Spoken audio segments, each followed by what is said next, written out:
Olá, gente! Hoje a gente vai fazer então mais um Professor Responde, que é a nossa live de perguntas e respostas. Eu sempre abro a caixinha antes para que tu deixe a pergunta que tu tem e eu respondo ao vivo, né, aqui diretamente no Instagram. Recebi várias perguntas interessantes aqui. Vamos escolher uma aqui. Gente, como fazer fichamento de livros? E aqui a gente tem duas possibilidades. Existe o fichamento que é feito metodologicamente, né, que é aquele que tu aprende na aula de metodologia. Esse fichamento, ele serve muito mais para a gente mostrar para o professor que a gente aprendeu a fazer o método do fichamento.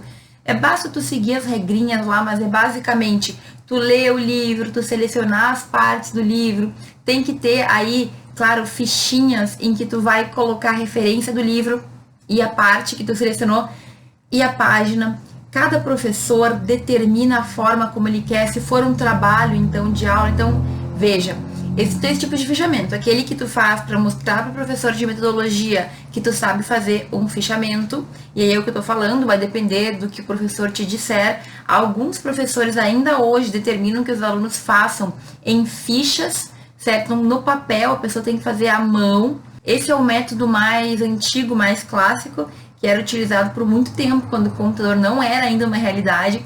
Hoje em dia, muitos professores de metodologia já aceitam que a gente faça o fichamento no computador, imprima ou entregue online, que é para provar que tu sabe fazer o fichamento. E aí ele vai determinar lá as regras, normalmente, quais são as normas básicas de um trabalho científico. Times ou Arial, tamanho 12, com espaçamento ali entre linhas 1,5, entre parágrafo 0. Esses são detalhes que a gente vai ter que verificar na hora de fazer o trabalho. E normalmente é a parte mais fácil do trabalho. Qual que é o cerne do fichamento, então? É tu conseguir ler um livro e selecionar trechos que são mais importantes ou que tragam a ideia do autor, certo? No início isso parece muito difícil, muito complicado, mas para que serve um fichamento? Serve primeiro para que tu consiga ter nas tuas mãos rapidamente os principais trechos do livro, ok? Tu pode ali buscar no teu arquivo de computador ou então nos teus fichários, no teu papelzinho, quando tu precisar. Serve para pesquisa científica, serve para trabalhos futuros, então tu já vai ter selecionado aqueles pontos que vão ser mais interessantes, ok? Essa parte do trabalho metodológico não é muito difícil e é muito similar ao fichamento que a gente faz para a vida real, que não precisa ser tão cheio de detalhes. Então, assim, eu falei primeiramente desse fichamento que o professor de metodologia pode pedir para que tu faça, para que tu mostre para ele que tu sabe fazer um fichamento. Mas existe o fichamento que a gente faz na vida real, que é com menos cuidado, certo? Mas que é muito, muito útil. Quando, professor, que eu vou fazer um fichamento que vai ser útil? Quando tu for fazer um artigo científico, por exemplo, certo? Então, por exemplo, na minha tese de doutorado, eu fiz muitíssimos, mas um montão de fichamentos para poder ter subsídio, certo? Para poder escrever uma tese de 250 páginas. O que é a minha tese? É um pouco de revisão bibliográfica, é claro, eu tenho que ter fundamentos em autores, e aí com base nisso eu vou construindo a minha ideia. Para a tua vida de pesquisador de artigo é muito bom. Por quê? Porque tu estuda, tu lê, se tu não marca, se tu não separa, tu meio que perde, né? Tu pode até ter entendido o que o autor quis dizer, só que ele simplesmente, tu leu e tu simplesmente te perde, tu acaba esquecendo aquilo que tu falou. Entende o que eu quero dizer? Então, o fechamento na vida real é basicamente tu ler o livro, tu selecionar o trecho que tu pode usar depois e sempre ter a página. Às vezes, tu até pegou o livro da biblioteca, tu não tem mais acesso ao livro, mas tu tem ali direitinho a referência, tu tem ali a página, tu tem o trecho copiado direitinho, isso muda a nossa vida, vira o jogo. Por quê?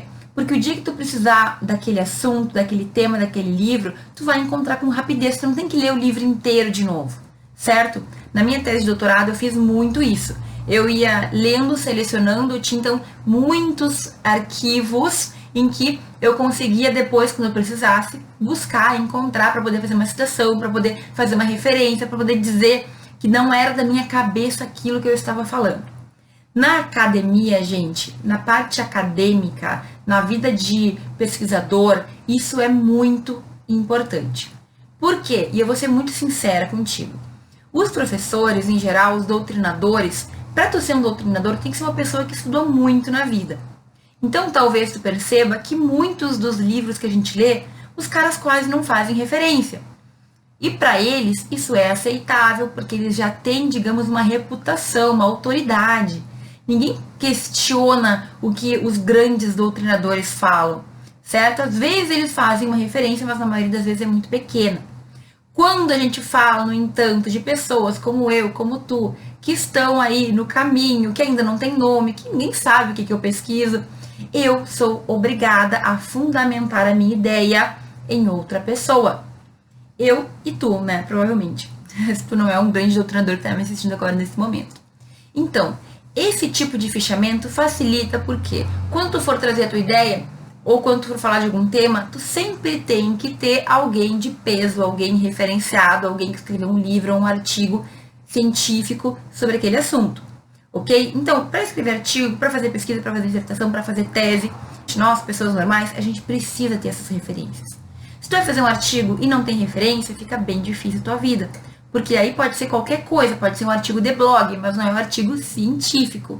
O artigo científico, ele tem que ter fundamento científico, ele tem que ter fundamento em outras pessoas que pesquisaram e que falaram alguma coisa sobre o assunto antes de ti.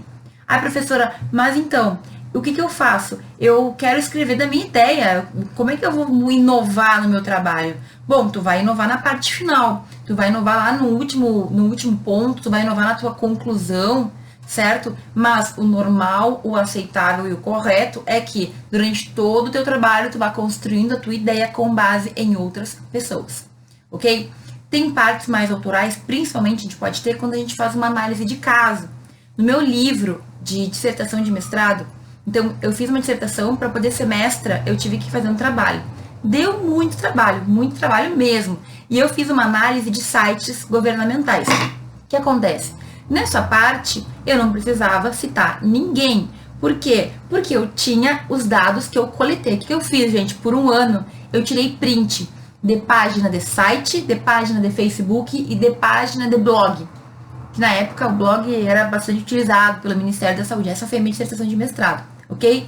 Eu fiquei um ano tirando print de página para depois poder fazer uma análise do que tinha acontecido sobre aquele tema que eu estava pesquisando naquela época. Entende? Então, não adianta. A gente tem que, no início, ter essa noção. Se tu não citar outra pessoa, a tua pesquisa ela não é acadêmica, ela é qualquer outra coisa, mas não é acadêmica. E, enfim, a gente pode discutir muito sobre isso, mas a real é que a gente tem um mundo hierárquico em que pessoas que têm mais autoridade vão poder fazer o que quiserem e nós que somos seres que ainda não estamos no topo da cadeia, a gente vai ter que respeitar as regras. E também é interessante isso porque daqui a pouco as pessoas começam a escrever trabalhos e artigos e falam qualquer coisa sem ter nenhum fundamento. Então, o fundamento científico, tu citar outros autores é importante também para que tu tenha um respaldo, não é da minha cabeça. Muitas pessoas falam ou discutiram, ou outras pessoas importantes, mais do que eu, já falaram sobre esse assunto. Então, assim, saiba que para artigo científico a gente vai ter que ter esse tipo de referência. E o fichamento é muito importante porque facilita a tua vida, certo? Facilita muito a tua vida. Mais uma vez, eu terminei a minha tese e a minha tese foi muito trabalhosa. Um dia eu vou poder contar para ti o que aconteceu no meu doutorado, todas as dificuldades e tudo mais. Vamos pegar o diploma antes de eu começar a falar sobre isso, né? E a questão é que a gente aprende com o tempo, na marretada, né, no soco na cabeça, a fazer o que é melhor. E o fichamento é uma coisa que parece chata, é uma coisa que na faculdade a gente estuda e pensa que nunca vai usar, só que se tu decidir um dia escrever um artigo científico, tu vai entender como o fichamento vai fazer diferença na tua vida, certo? Então, o que é o fichamento da vida real? O fichamento da vida real é tu pegar o livro, tu colocar referência e tu ir tirando os trechos mais importantes e colocando a página. O que eu faço com esse trecho, professor? Tu pode fazer uma citação direta, que é tu copiar e colar tal qual a pessoa escreveu, ou tu pode fazer uma citação indireta, que é tu reescrever com as tuas palavras e citar a pessoa. Sempre cite. Quanto mais tu citar, melhor. Porque, primeiro, não é plágio, e segundo, tem um respaldo. Tu não tirou da tua cabeça aquela ideia.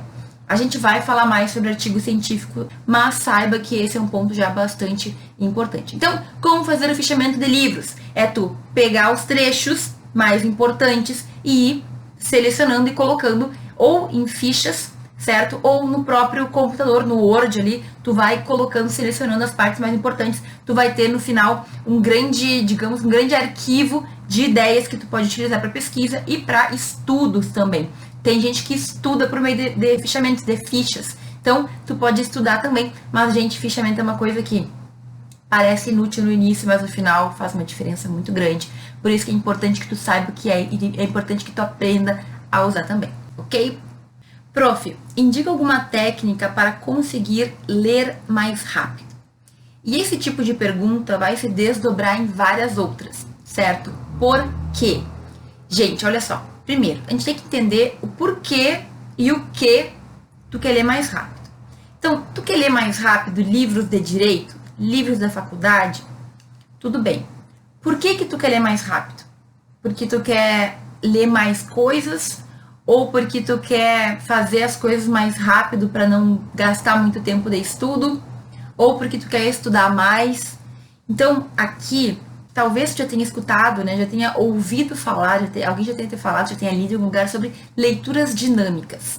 O que é uma leitura dinâmica? Leitura dinâmica é tu pegar o livro, deixa eu pegar aqui o meu livro, pegar o livro e tu vai ler, e tu vai passar assim, ó, o olho rápido, certo? Tu vai pegar as palavras-chave e tu vai entender por contexto, digamos assim. É tipo o que a gente faz quando a gente não fala uma língua, sabe, com perfeição, tipo eu no italiano. Eu leio italiano e eu entendo o contexto, assim. Eu não entendo exatamente cada palavra, mas eu consigo entender o contexto. A leitura dinâmica, ao meu ver, é isso aí. Eu já fiz cursinho online de aula dinâmica, já li livros que ensinam a ler dinamicamente, mas sinceramente, eu acho que eu não persisti muito, porque eu não gostei muito, porque na verdade tu vai só passar os olhos e assim dizem que o teu cérebro, ele pega e consegue absorver.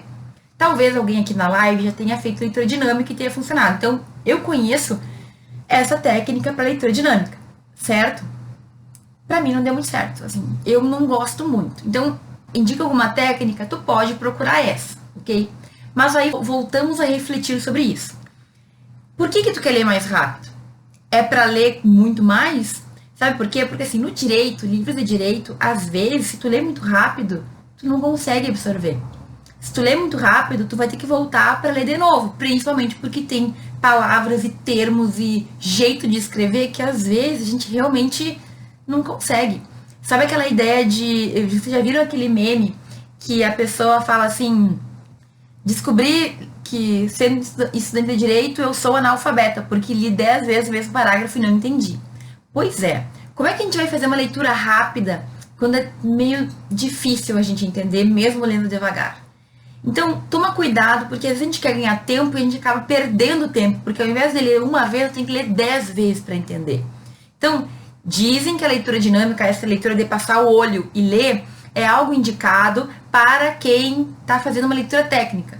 Agora eu te pergunto, no direito, será que a gente consegue fazer isso com perfeição?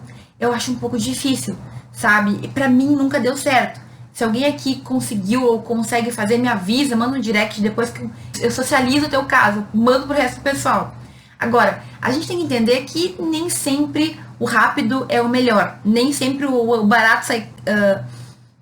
nem sempre o caro sai barato, não. Nem sempre o barato sai caro, gente, sei lá, não deu certo essa minha analogia aí. O que eu quis dizer? Nem sempre ler rápido vai te fazer aproveitar os livros de verdade. Tem muita gente que diz, inclusive, que essa história de ler um montão de livros não adianta nada, porque, na verdade, tu não vai absorver de verdade o livro. Tem gente que diz que lê 5 livros por ano, mas que aprofunda, que lê, que relê, que faz e acontece. Quando, no entanto, a gente fala de livros que não são de direito, livros de técnicas, livros de autoajuda, livros de autoconhecimento, que eu adoro, inclusive me ajudam muito, eu te pergunto o que adianta livros de literatura. O que adianta tu ler um livro de literatura correndo? Tu não tá lendo porque tu gosta? Tu não tá lendo pro teu lazer? Então, o que adianta tu ler um livro de literatura, enfim, um livro que não é de direito correndo? Porque é um momento que tu ia estar feliz, lendo com, né, amor. Mas se tu não lê assim, e então adianta tu tá lendo correndo um livro que era para ser o teu momento de tranquilidade, tu ficar estressado para ler correndo? Então, esse é um ponto que a gente tem que levar em consideração, ok? Por que tu tá lendo? Tu tá lendo para aprender? Ou tu tá fazendo uma competição de leitura? Tu tá lendo porque é um momento de lazer? Ou tu tá lendo porque tu quer dizer que tu leu 50 livros por ano? Sabe? Isso é uma coisa importante, gente. Eu falo muito sobre o hábito da leitura, mas eu tenho repensado porque eu ouvi pessoas também falarem sobre o fato de que hábito da leitura tem que ser uma coisa que tu vai fazendo no teu ritmo. Isso eu sempre falei, né? Começa com 5 minutos por dia. Mas não adianta tu começar com uma coisa que tu não quer ler. Pega um livro que te interesse. E daí se é um mangá? E daí se é um livro que, sei lá, que ninguém lê ou que tu gosta e ninguém se interessa? Leia algo que te traga prazer, que te traga felicidade. Quando eu era mais nova, eu lia muito livros de literatura, assim, lia demais. Eu lia de 2 a 3 livros por semana. Agora, é claro que é fácil tu ler livrinho de adolescente, né? É um livro rápido, é um livro feito pra gente ler mais facilmente. Tu não vai querer ler um livro de direito ou um livro mais pesado. Eu tenho vários aqui na estante, agora eu tô com uma lista de livros. Tu não quer ler Crime e Castigo em 2 dias? Difícil. Tudo bem, tu pode amar. Isso aconteceu comigo com Harry Potter, já contei pra vocês, né?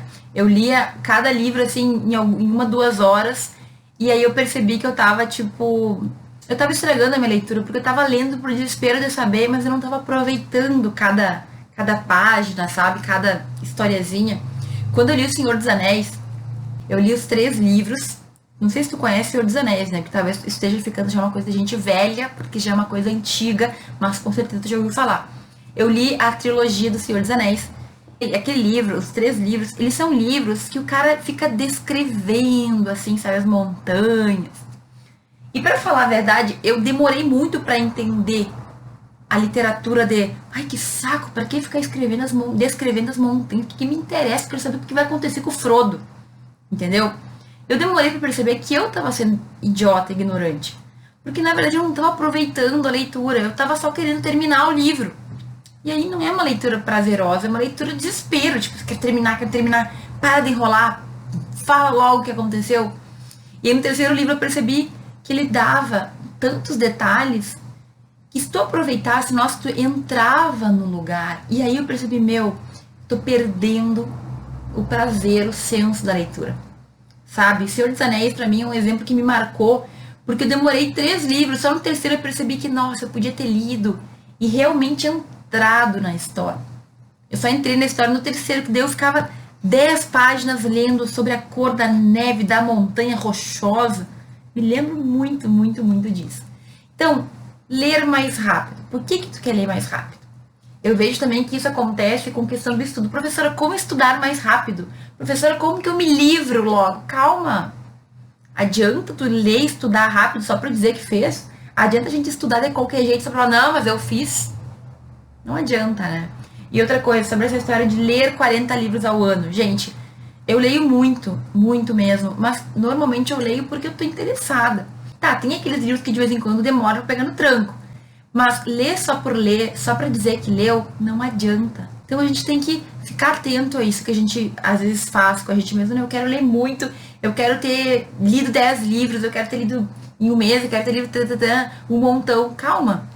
O que te ajuda a ler tudo isso se tu não absorver o conteúdo? Pode ser que tu seja o Mike Ross lá, que lê rapidão e decora na hora. Mas mesmo ele, tem uma hora que ele explica, do Suits, ele explica na série que ele precisa ler e entender. E aí ele nunca mais esquece. E aí eu pensei assim, cara, mas isso aí é meio que quase todo mundo, né? Só que a gente meio que atropela tudo e não dá tempo nem pro nosso cérebro entender o que tá acontecendo. Então, ler mais rápido. Existe a técnica da leitura dinâmica. Eu, pessoalmente, nunca gostei, nunca me adaptei muito. Mas tu pode buscar, tu pode tentar ver se tu te adapta. E sempre lembra, no entanto, por que tu quer ler mais rápido. Qual é o teu motivo para ler mais rápido? Tá sem tempo para estudar? Tu não tem ali meia hora por dia para dar uma lidinha, para dar uma estudada, para entender o conteúdo? Eu te digo que só estudar por estudar, muitas vezes não vai valer a pena, porque no fim tu vai acabar esquecendo. Enfim, tu vai ter que retomar tudo depois. É um tempo que tu ganha agora pra, no futuro, voltar, revisar, porque tu não te lembra de nada que tu estudou, porque tu estudou muito rápido, tu não estudou direito, tá bom? Como conseguir argumentar melhor sobre os casos, assuntos? Então, assim, gente, essa questão da discussão, a questão da gente debater, é muito delicada. Por quê? Porque eu vejo hoje que existe muita discussão online. Não sei se tu acompanha, eu vejo com frequência discussão em programas de televisão de debate, em programas de rádio, discussões da vida, né? Em que as pessoas discutem, mas na hora tu vê que as pessoas estão discutindo e usando tipo argumentos falaciosos ou usando de técnicas de discussão. Existem livros que te ensinam, inclusive, a ganhar uma discussão sem ter razão. E o que é isso? É usar esse tipo de técnica. É tu citar uma pessoa, uma autoridade que não tem nada a ver com o assunto, mas para dizer que tu tá falando uma coisa de fundamento. É tu utilizar uma pesquisa científica que nem sempre é realmente comprovada. Ou, por exemplo, foi feita uma pesquisa científica não sei aonde que diz que o ser humano é assim. Aí tu vai verificar mais a fundo, a pesquisa teve 6 pessoas que participaram da pesquisa. Então, ela é questionável, ok? O que acontece, então? Eu percebo que as pessoas, hoje em dia, pelo menos nessa coisa de internet, TV e tal, gostam de ganhar discussão, mesmo que, assim, quem esteja vendo e criticando perceba que a pessoa não ganhou. Perceba que ela simplesmente se utilizou de técnicas para desviar a atenção, para dar mais autoridade a um argumento que não tem muita, ou inverter o que a outra pessoa falou, sabe? Eu percebo na hora quando eu vejo discussão assim. Como que tu faz para de verdade argumentar? Como que eu argumento bem? E aí, a gente volta pro a velha dica da leitura e do conhecimento. Então, como que eu faço para argumentar melhor? Olha, tu só argumenta, tu só entende um assunto, tu só fala melhor de um assunto quando tu leu sobre o assunto, quando tu pesquisou sobre o assunto, quando tu buscou fontes diversas sobre o assunto. Então, exatamente agora a gente está vivendo essa onda do vírus, essa pandemia, tá todo mundo desesperado. E aí? Tem como eu discutir sobre o assunto? Sim, é possível. Mas, quanto tu leu sobre isso? O quanto tu estudou? Quantas fontes diferentes tu buscou para poder falar sobre o assunto? E eu vejo que, exatamente nesse momento, a gente está vivendo aquele desespero do excesso de informação. Hoje na rádio estão falando uma coisa, amanhã vem um médico e fala totalmente o contrário. Eu que não sou médica, não sei para que lado ir, fico perdida.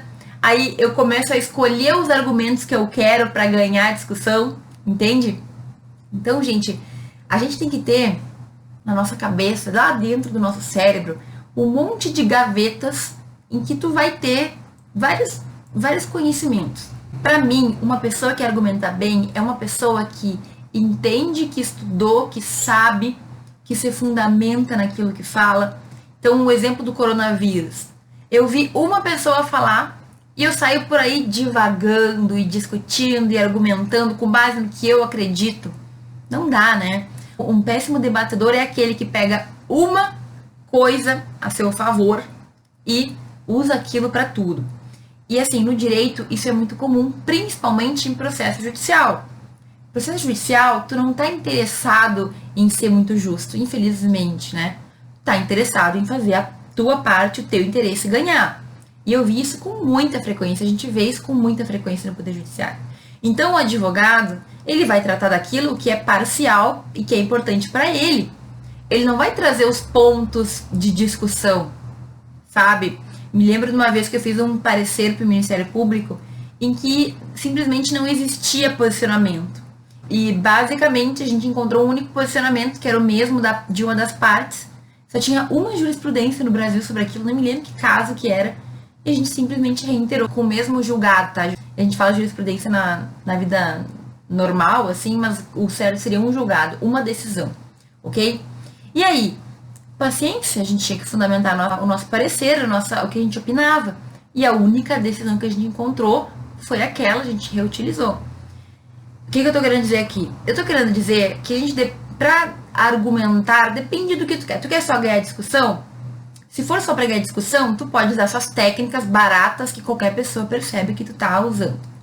Se for para ter uma discussão verdadeira, uma discussão em que realmente a gente levanta pontos, hipóteses, um refuta o outro e tudo mais, para aprender, que é o que o conhecimento deveria, né, fazer, na universidade a gente deveria ter discussões para encontrar o melhor ponto de vista, a melhor decisão. Agora, ter debates teóricos só para um discutir com o outro e um não ouvir o outro é perda de tempo.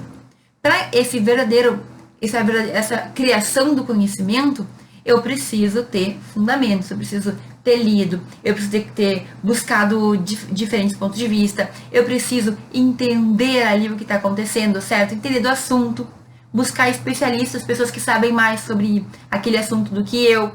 E assim, bem sinceramente, eu prefiro, quando eu não tenho tempo de pesquisar, de entender, de me aprofundar num tema, eu prefiro não falar nada. Isso é uma posição pessoal, certo? Eu decidi ter essa posição. Se eu não tenho tempo para ler e para me aprofundar, então eu não me manifesto. Eu acho que é mais sensato. Eu acho que é mais, assim, até mais inteligente, mais sábio. Porque eu vejo que hoje a gente está num mundo e agora eu vou usar uma técnica de argumentação. Foi Humberto Eco que falou que nós vivemos num mundo em que o idiota da aldeia foi promovido e hoje ele pode falar o que ele quiser. Então a internet é isso. Ela promove que a pessoa mais idiota ou ignorante ou que não sabe do assunto tenha liberdade de expressão e liberdade de voz, certo? Então, quem falou isso foi Humberto Eco. Ele falou, nós vivemos num mundo em que o idiota da aldeia se tornou o porta-voz da nação. Alguma coisa nesse sentido. O que acontece aqui, então? Acontece que a gente tem liberdade de expressão, mas todo mundo fala, muita gente não pensa no que está falando. E aí é um ciclo vicioso. Por quê? Porque eu escutei lá uma pessoa falar, realmente o argumento dele faz sentido. Aí eu não verifico fonte, não verifico se é real, não verifico se tá certo. Só sai propaganda. Entende o que eu quero dizer? Hoje em dia a gente tem um problema, inclusive, na internet, de que as pessoas, por exemplo, elas estão doentes, né? Ela tá com uma dor em algum lugar. Aí ela vai no Google ou na internet e bota lá sintomas, tal. E ela mesma está diagnóstico. Não, realmente o que o Google disse que pode ser tal coisa. Então aqui, ó, já tem aqui o remédio, já vou lá, já compro de um jeitinho. Não vai ver o especialista, não vai ver a pessoa que estudou para falar o que realmente tu tinha. A automedicação já é um problema super sério, não só no Brasil, no mundo, porque as pessoas simplesmente acham que já são inteligentes o suficiente para usar o Google e decidir a doença que elas têm. Então, não é só na medicina, isso acontece no direito também. A gente vê cada vez mais pessoas discutindo sem saber. E não é o problema as pessoas terem opinião. O problema é a gente ter opinião sem embasamento. Que faz com que mais pessoas pensem sem discutir, sem refletir, sem ter qualquer tipo de pensamento, sabe? Não, mas será que é isso mesmo? Eu vou pesquisar, vou ver se isso aqui não é fake news. Sabe? E aí a gente tem um problema de uma sociedade que está com muita informação e com pouco conhecimento. Ou com muita informação equivocada. E aí é um cuidado que a gente tem que ter no direito, porque jurista que não toma cuidado com as suas fontes, no momento que tu fala uma coisa errada, que tu te equivoca, assim, porque tu não buscou melhor, é complicado. Se tu tem uma posição, se tu pesquisou, se tu determinou com base em conhecimentos, tudo bem. Tu tem, sabe, conhecimentos reais. Tu tem direito de ter a tua opinião e a tua posição.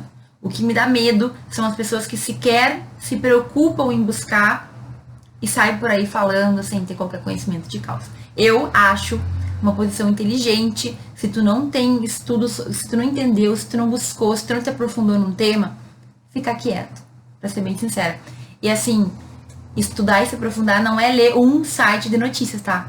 É ler muita coisa, é buscar artigo, é tentar entender o que tá acontecendo, é ouvir outras opiniões, é tu entender, assim, um sistema geral e depois tomar a tua opinião. Ah, não, eu li no tal site e por mim é isso aí, tudo bem. Difícil, né? Então não importa se tu é de um lado, se tu é de outro, tu tem que tentar buscar o máximo de informações para que tu não seja enganado nem manipulado. E aqui, gente, eu vejo muito dessas argumentações, manipulações. O Marcos falou aqui que políticos usam essas técnicas e a gente continua caindo que nem patinho, né? Não só políticos, tantas pessoas que utilizam. Existem pessoas na rádio, pessoas na TV que são entendidos como grandes debatedores, só que na real o que eles fazem é usar técnicas que fazem a gente acreditar que eles são inteligentíssimos, quando na verdade é tudo planejado ali para ele parecer super inteligente, mas ele construiu um discurso que a gente acabou achando maravilhoso e acatou e tudo mais. Então, enfim, para argumentar melhor, tu tem que ter fundamento, tu tem que ter base, tu tem que ter informação real, verídica.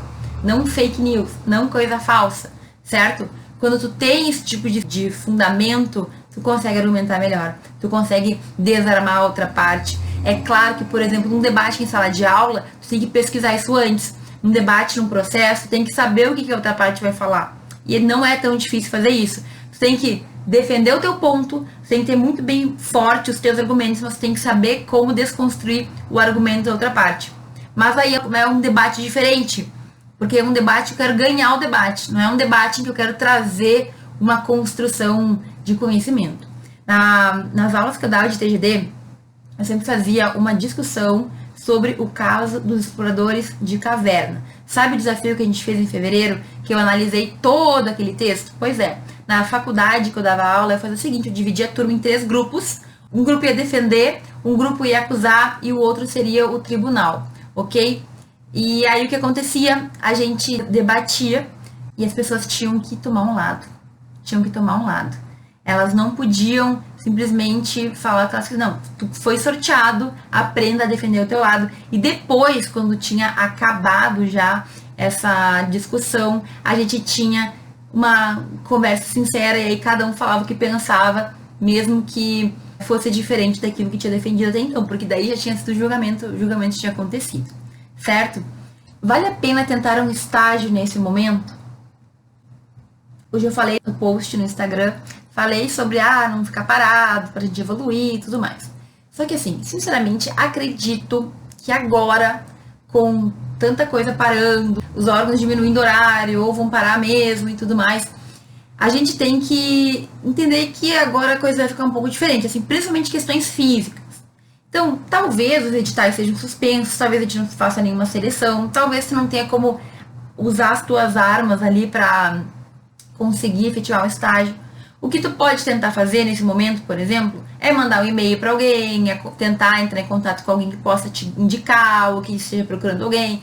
Ou seja, questões mais não presenciais. Pode ser também que, em razão dessa necessidade de serviço de demanda online, de serviço home office, ou seja, fazer em casa o serviço, alguns editais apareçam, como a gente já viu algum tempo atrás, de estagiários para trabalhar telepresencialmente, ou seja, por meio do computador. Pode acontecer, mas assim, em regra geral, eu acredito que agora para estágio não é o melhor momento. Fica atento, né? Vai que surge um edital para estão selecionando estagiários telepresencialmente. Ou então tu começar a entrar em contato com as pessoas, a depender ali se está funcionando ou não o escritório. Talvez. Mas eu acho que não é o melhor momento. As coisas agora vão dar uma diminuída, as faculdades já não estão em aula, os órgãos públicos também, se não pararem totalmente, vão trabalhar só em regime de plantão. Então, acho que para conseguir o estágio agora vai ser difícil. Não vai ter não vai nem abrir edital. Acho difícil que abra, que comecem processos seletivos nesse momento que a gente está vivendo de pandemia. Mas tu pode te preparar. Como é que eu me preparo, professora? Começa a estudar mais, não larga o direito, certo? Faça cursos, leia mais livros, né? Estude português pela internet. Gente, português é essencial. Estava acordando com o aluno que ele vai fazer uma redação para fazer um estágio. O que uma redação de estágio quer? Além do teu conhecimento técnico, que provavelmente ele peça, ele quer saber se tu sabe escrever. Ele quer saber se tu não comete erros grosseiros de português. Professora, mas como é que eu vou saber se estou errando? Pega e abre no Google ali na internet e bota assim, erros mais comuns cometidos pelas pessoas. Aí tu vai encontrar um monte de link que fala os 100 erros, os 200 erros mais cometidos.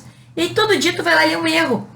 Aí tu vai perceber que alguns tu não errava, mas que muitos tu errava. Tem coisa que a gente aprende assim, fica chocado depois que aprende que não sabia.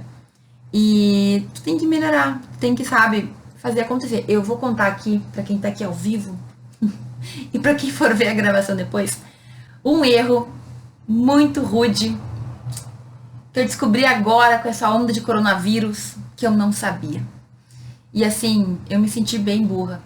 Mas enfim, sou ser humano, não sou obrigada a saber tudo, tenho direito de me equivocar. E gente, eu não sabia que a China estava no hemisfério norte do planeta Terra. Na minha cabeça, sou uma pessoa que eu tenho um mapa mundi assim, ó, na minha cabeça. Eu tinha certeza que a China era na linha do Equador. Eu fiquei chocada, eu fiquei assim impressionada. Quando eu peguei um globo, porque eu me lembro do mapa mundi, pra mim, na minha cabeça, ele tava reto e a China tava no meio, tipo a Amazônia. Mas eu peguei um globo esses dias e eu olhei o globo e a China tá quase toda no hemisfério norte. Tem um pedacinho que fica mais pro meio, mas ela tá quase toda em cima. E assim eu me senti bem mal, porque eu não sabia disso. Por que eu falei isso? Porque assim, às vezes a gente tem tanta certeza de uma coisa que a gente nem para pra pensar. A gente ainda questiona os outros. Quando falavam que a China estava no inverno, eu falava, como assim a China está no inverno? Nem deve ter inverno na maior parte da China, eles estão na linha do Equador, é a Amazônia, sabe? Deve ter chuvas. E aí eu percebi que eu era burra nesse quesito, que eu estava sendo ignorante, porque na verdade a China está no norte, quase toda no norte, certo? A gente tem que entender que é o momento da gente se aprofundar. É o momento da gente ir lá, da gente melhorar, da gente evoluir, da gente fazer com que o nosso conhecimento se amplie e com que, a partir de hoje e até a volta normal da vida, eu seja uma pessoa diferente. Que eu seja uma pessoa ligada em coisas que eu fiquei ali parada, entre aspas, sem aula, mas eu fiz outras coisas, eu aprofundei, eu entendi, eu cresci. E a gente tem muitas oportunidades. Inclusive, tem uma pergunta aqui que eu já vou emendar, que fala justamente sobre isso. Dicas de curso online. E a pessoa diz que está com tempo. E assim, eu vi nos últimos dias vários stories de pessoas, post no feed, de pessoas que falam e que estão compartilhando cursos que até eram pagos e que hoje estão sendo compartilhados gratuitamente para ajudar que as pessoas se entretenham em casa com conhecimento. Eu vi que cursos de Harvard estão sendo liberados gratuitamente. Eu vi que a FGV, se não estou enganada, está compartilhando também cursos gratuitos que a gente pode fazer e até às vezes consegue certificado. Eu vi que a Notorium Play, que eu não conheço, para ser sincera, mas que dizem que a Netflix do direito também está com um mês gratuito para quem quer aproveitar esse tempo em casa para poder aprender. Eu vi que são vários cursos, gente. Então, que são cursos que podem te ajudar bastante. Cursos online gratuitos. Gratuitos. Imagina fazer um curso de Harvard. Incrível, né? Eu já fiz, inclusive, um bom pedaço no curso do livro do Michael Sandels. E é um curso que ele basicamente trata do que ele traz no livro. Mas é muito legal, porque tu já vê em outra língua, tu já dá uma melhorada no teu inglês, tu já vê como que acontece as faculdades nos Estados Unidos. Então, tu tem a ganhar. Certo? Obrigada por todo mundo que participou dessa nossa live. Acho que foi bem produtiva. A gente se vê em breve, a gente segue conversando, me manda tua pergunta que eu respondo, tá? Um forte abraço e até mais.